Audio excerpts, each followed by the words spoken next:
My heart had almost stopped. I knew something supernatural had happened in the room, and I knew that Marcus was fooling around with something he didn't understand. I watched in silence, dread as he stood beside the whiteboard, grinning like the teacher from hell. I want to test your knowledge, he announced. We are going to play word games. He pointed to the three letters on the board.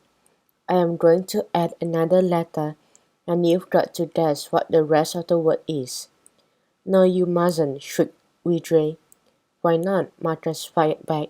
Nobody uses this classroom anymore, so who cares what I write on the whiteboard?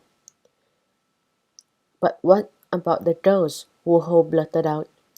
What if Miss Priscilla Stowe sees you? Rubbish, Marcus retorted defiantly. He lifted a marker to begin writing, but just as its tip touched the whiteboard, the pen flew out of his hand and went spinning onto the floor. Ouch! Marcus gasped in surprise. Who did that? Don't look at me, Wu-Ho shuddered. It wasn't us, Vidri cried. It felt like someone blew it away, Marcus said. His face had turned pale, and I saw fear flickered in his eyes. At last I thought it was my turn to mock Marcus. I'd been waiting for this moment for ages. I'd never seen him look so scared before.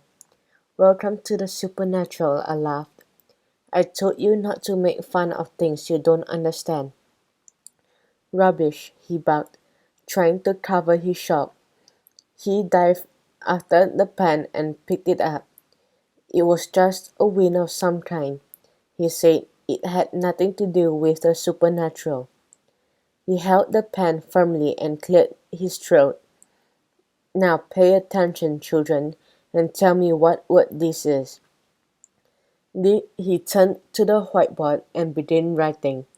Our screams rose like wild animal noises from our throats.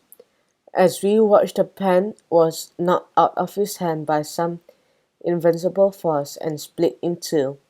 Marcus was thrown aside like a rag doll. He tumbled to the floor, sprawling in the dust, frozen with terror.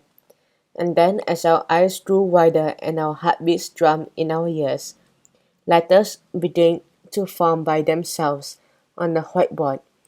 The letters just appeared one after another, all printed in the same neat manner by unseen hand. And what had simply been HEL had now become a message. Hello, Marcus.